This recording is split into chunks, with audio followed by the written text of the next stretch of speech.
As you may remember, the last time we were together, we were talking about the continued progression of the rulers of the Hasmonean family over Israel following the Maccabean revolt. And the last person we talked about was Salome Alexandra. Remember that she came into power as a result of a number of different members of the family being there. Mattathias, of course, is the man who begins the revolt against the Syrian troops, the Greeks. He is followed by his son Simon, who rules as they are victorious. His son John Hyrcanus is the next one who is there as the high priest and prince. He's followed by his son Aristobulus first, and then Alexander Jannaeus. Remember, Jannaeus or Jannicus is a very evil man. So much so that the Pharisees, remember, got help from the Syrians in driving him out. And then the Syrians tried to take over, and so the Pharisees went back to him and said, well, help us drive the Syrians out. And so he did. He came back to Jerusalem as a ruler and promptly crucified 800 of the Pharisees. Remember that? You remember all that, right? Yeah. When he died, his wife, Salome Alexandria, came on the throne. And, of course, her brother was the leader of the Pharisees. So these guys he had kicked out the Pharisees. Now she's bringing them back in. And things were peaceful under her rule. But when she died, civil war broke out between her two sons. And that's where we begin today.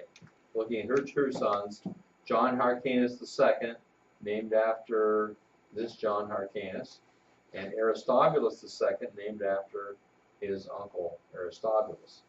All right, so here we are, looking at the Hasmonean family, and now we're going to look at civil war, and then also the establishment of the Herodian dynasty, because that's going to fall closely on the heels of this civil war. Civil war is going to set up and tell us how Herod became king. Did you ever wonder where he came from? Why he was king when Jesus was born? Well, maybe you haven't ever wondered about that, but I'm going to tell you anyway, and I think you'll find it interesting. All right, so Hyrcanus is the oldest son of Salome Alexandria, and he assumed power. He was a quiet guy, very peaceful. I could just see him out in the field picking flowers. Just didn't seem to be a really strong ruler type. And he had the support of the Pharisees, like his mother. However, his brother Aristobulus tried to take over. Aristobulus II, like his uncle, for whom he was named, had the support of the Sadducees. And so they began to fight over who would have control. Well, Aristobulus II came to his brother, Hyrcanus II, and said, look, you really don't enjoy ruling. You're not have that kind of personality. You really don't like it. And here Hyrcanus had to admit he didn't really care for it that much. And so he convinced Hyrcanus to quit, which he did. Well, at that point, Hyrcanus' army left. There's no point sticking around for a guy who doesn't want to be ruler, right?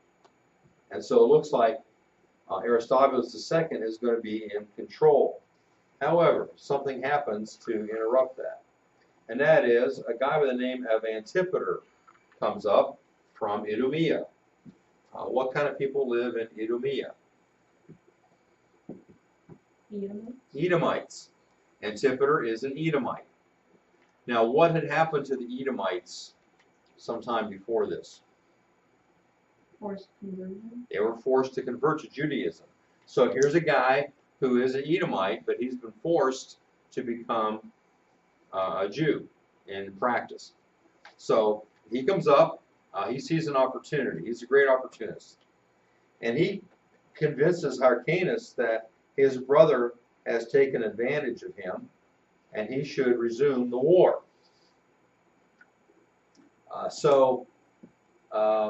Antipater, so he agrees. Antipater says, tell you what you should do.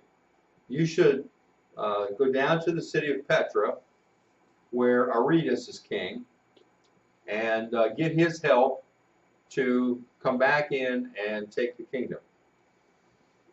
Well, he does that, and civil war occurs again. No one's able to break through. They fight to a stalemate. And so Antipater arranges that they call on a third party to mediate between them. Well, remember, this is a time in the Roman, under the Roman Republic, that Julius Caesar and Pompey and Crassus have divided up the empire, or the republic. They're ruling. Remember, Crassus ends up dying, and Julius Caesar's up in Gaul, and Pompey has the area over in the east, where Israel is. So Pompey's over in the area. So they call on Pompey to come and to determine which one of them should be the ruler. Well, that, of course, gives Pompey a foot in the door to come in and to exercise control over the area, but they don't seem to recognize that that's a problem. So under the influence of Antipater, I think, Pompey chooses Hyrcanus to be the high priest over Jerusalem. Now, Pompey, when he comes in with all kinds of pomp and circumstance into Jerusalem. He comes in, like he is a conqueror or something.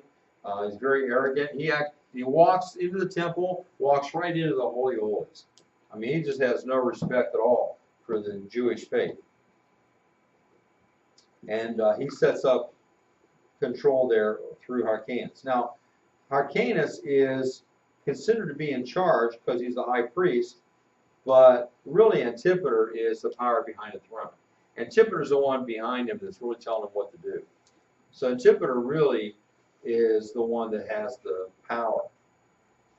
Now, after Julius Caesar's victory over Pompey, remember how Caesar and Pompey had a war, and Caesar was after Pompey. Do you remember where Pompey fled?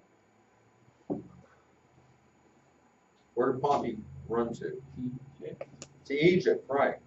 And so Pompey goes to Egypt, and Antipater finds himself with an opportunity once again to ingratiate himself to someone in control. And so as Pompey is trying to get away from Caesar, here comes Antipater down to Egypt. Remember, Antipater and Pompey have been, friends before, comrades at least. But now Pompey is taken by Antipater and his small army, and they kill him. So when Cleopatra's brother brings Pompey's head to Julius Caesar, it's because Antipater has arrived and accomplished that feat for him. So now Antipater is the one who has helped Julius Caesar. It's at the right time as Julius Caesar comes into power. So Julius Caesar has a victory, and as a result of that, he kind of bumped Hyrcanus up a little bit from high priest to ethnarch, not quite king, sort of a sub-king.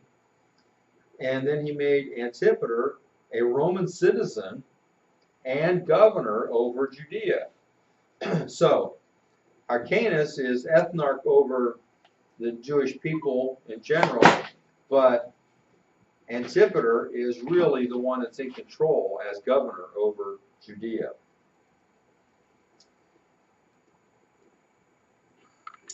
Aristobulus, remember him? He's the brother that fought against Hyrcanus. They were captured, and he and his two sons, Alexander and Antigonus, were sent to Rome.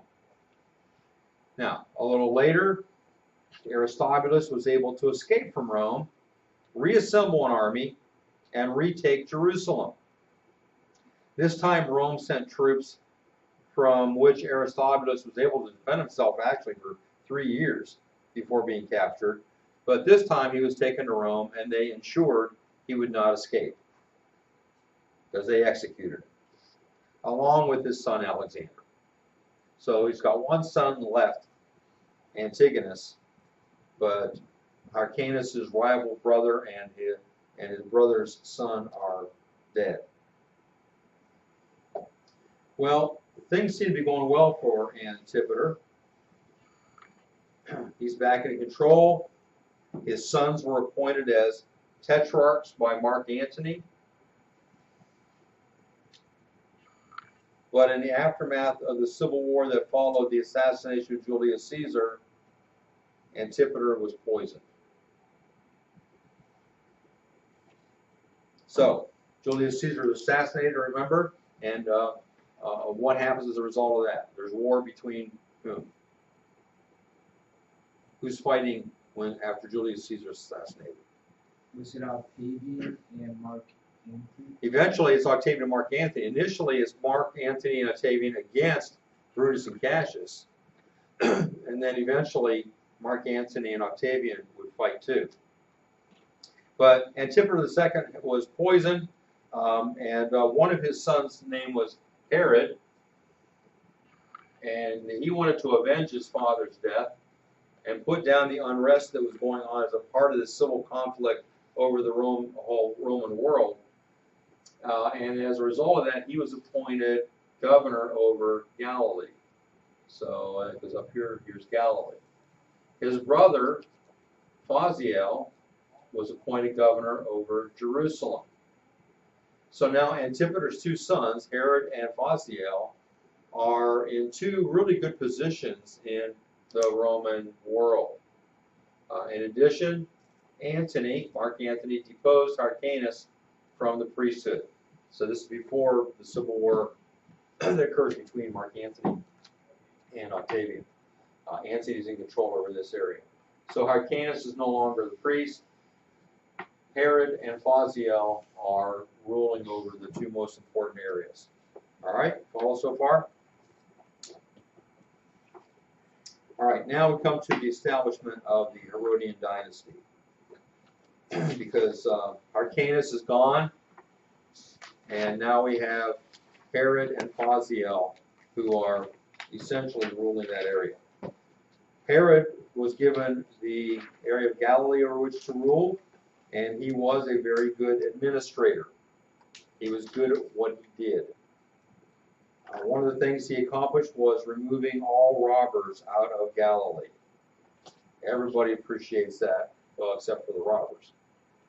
So it made Galilee a lot safer place to live, and people liked him for that. And here is Galilee. Here's Jerusalem. Phaziel's in charge of Jerusalem. Herod's in charge of Galilee.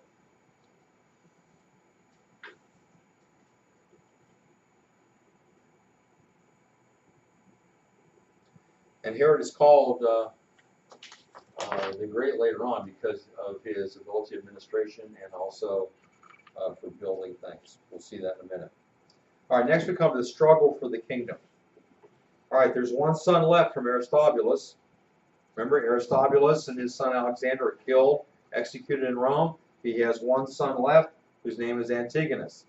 Antigonus escaped from Rome. It must not be that hard to escape from Rome. It seems like everybody does it, right? So anyway, Antigonus escapes from Rome, and he gets help from a place called Parthia. This is the Parthian Empire. It's what was left of the old Persian Empire. And they have always been at odds with Rome. You can see they kind of clash right here. And they help Antigonus come in and drive out the rulers over Jerusalem and Galilee, Phaziel and Herod. He tries to retake what the Hasmonean family had. The Parthians are successful. They crown Antigonus as king. Antigonus then had his uncle Hyrcanus' ear cut off. Now, why would he cut off his uncle's ear? Any ideas? Stuck out too far? He said, "You always look like Mickey Mouse. Now we're going to make you look like Goofy." What was the job that Hyrcanus had?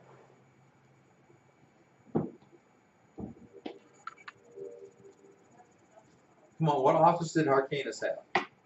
Most of the time. Took himself, and then he was also appointed. High priest. All right. What would cutting off his ear do to him being high priest? He'd been deposed already, but Antigonus is concerned that he might try to get back into some kind of power again. So what does cutting off his ear have to do with it? Any ideas?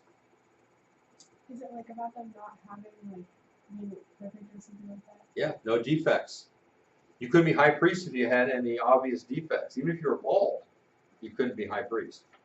So cutting off his ear meant he could never be high priest again. That eliminates him from trying to gain any kind of power still. So rather than just killing himself, I mean, it's good he didn't kill him, right? He just cut off his ear. So you might think that that was maybe a little more humane. We wouldn't think it's a good idea to cut off your uncle's ear, but you know, considering what they usually did to one another, it might not be such a bad thing. All right, so the Parthians have come in, and they invade with Antigonus Jerusalem, and they capture Phaziel. Now Phaziel was then taken on his way to being taken back to Parthia, and he dies. Now, it's unclear as to whether he was killed by the Parthians or whether he committed suicide. It doesn't seem likely to me that he would have been killed by the Parthians, because if they wanted to kill him, they would have done it here. Why take him partway back? So it would seem to me more likely that he committed suicide. But of course, Herod blames the Parthians for his brother's death from then on. All right, Antigonus then also tries to kill Herod, but Herod and his family flee south. Now, his family at that time included Mariamne, who was a Hasmonean. So Herod has married into the Hasmonean family, thinking that that will help ingratiate him to the Jewish people, because the Hasmoneans have been their, that's been their family, their ruling family for a long time. He thinks by marrying into it that will make the Jews like him more. So he takes his wife, Mariamne, down south, and he leaves them at Masada. And they were later besieged there by Antigonus, but if you know about Masada, you know that that doesn't work out very well. It's an extremely impregnable fortress. How many of you know something about Masada? I think most of you heard about it in, what, 8th grade? Mm-hmm. All right.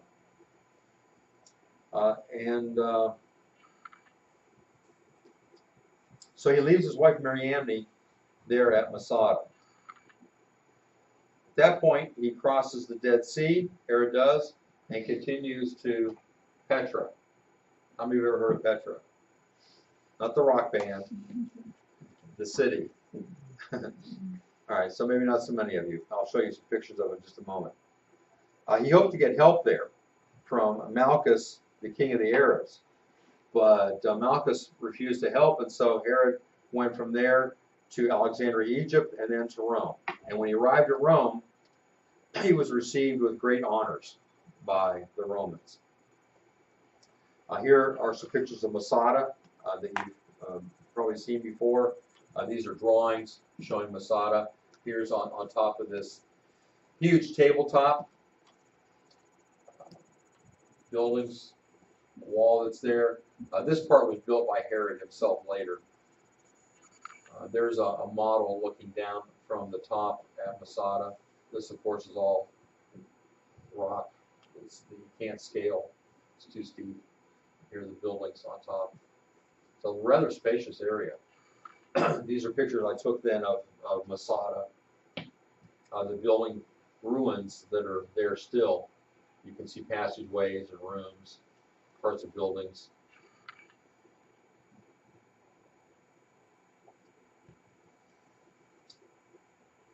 Being that high up and no shade, no clouds, it's very hot, especially in the summertime. This, I think, was part of a synagogue.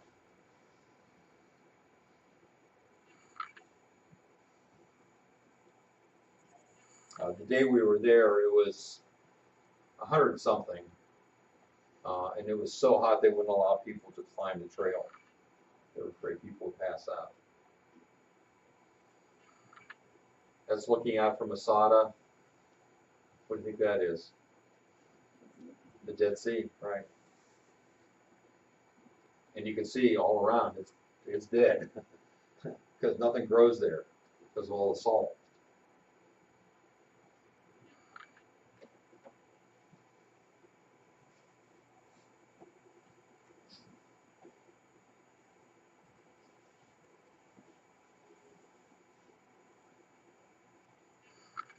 And it's inside one of the buildings. At one time, these were all painted with frescoes.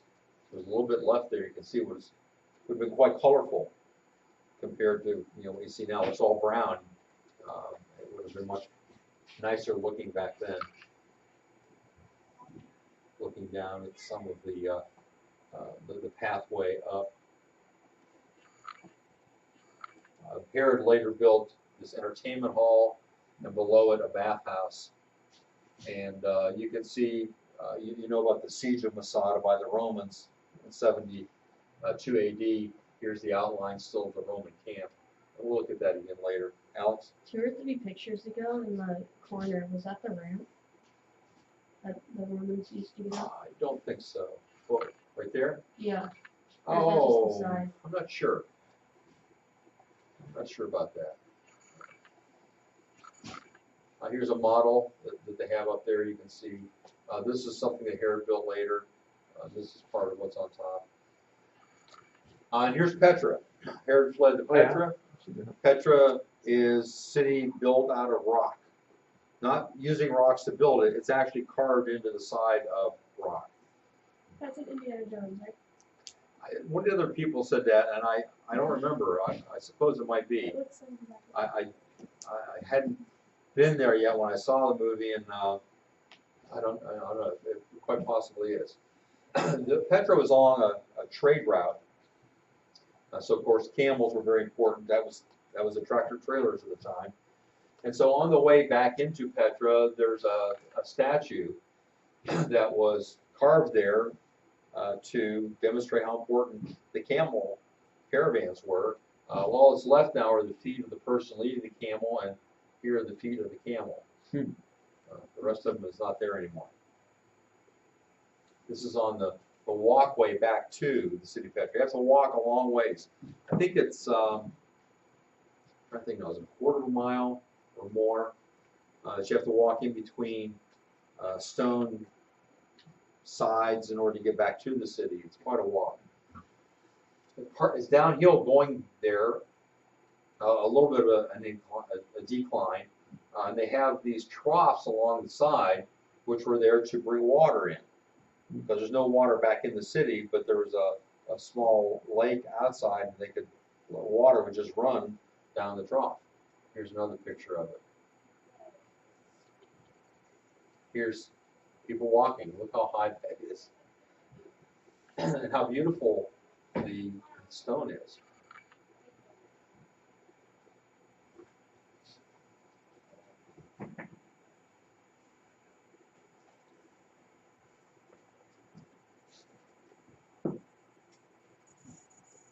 And then you come through this rather narrow passageway, and then you walk out, and there is that building. They call it the Treasury because when it was rediscovered in the 1880s, it's so ornate looking they thought this must be where they kept all the money. It turns out it's just a tomb. But this was carved into the side or out of the side of a mountain. Nothing was brought there, nothing put together. They carved it from the top down.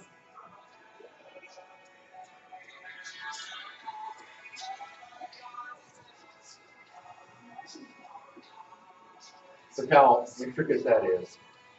Look at all the carving here. And the pillars. I think that was all carved from the side of a mountain. You can see the uncarved part out here.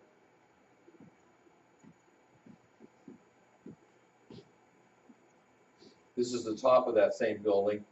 What they started at the top. They came down this way, hung down, and started carving here, and carved their way down instead of the bottom up.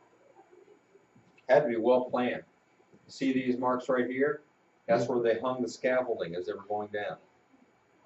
And you get, I mean, it looks perfectly matched, and yet they're carving as they go. Amazing. I mean, even seeing the pictures of it don't do it justice. You gotta see it. If you ever go to Israel, make sure you make Petra a part of your trip if you can. There's some more buildings, you could say, carved out of the rock. And just notice the beautiful colors of the rocks, too. Some of these are caves, which were used for tombs.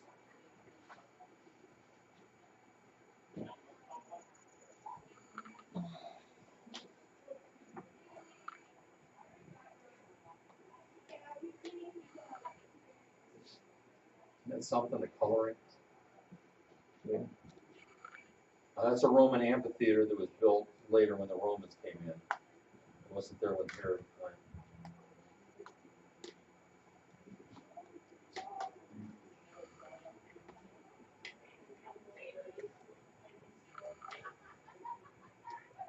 Primarily Arabs that lived there throughout the centuries. This is inside one of the rooms. This is not painted. This is what the rock looks like. This is the ceiling, and then here's the top of the wall. There you can see the corner. Wow. Looks like wood at the top. Oscar. Looks like, Wood. yeah, but it's all rock. Just amazing colors. Now, the day we were there, it was 124 degrees. So it was really hot. And on the way back, walking back through that narrow area, we were so hot because we've been there for hours. And I've been climbing around, and it was a long walk. Finally, we came to a point about halfway back where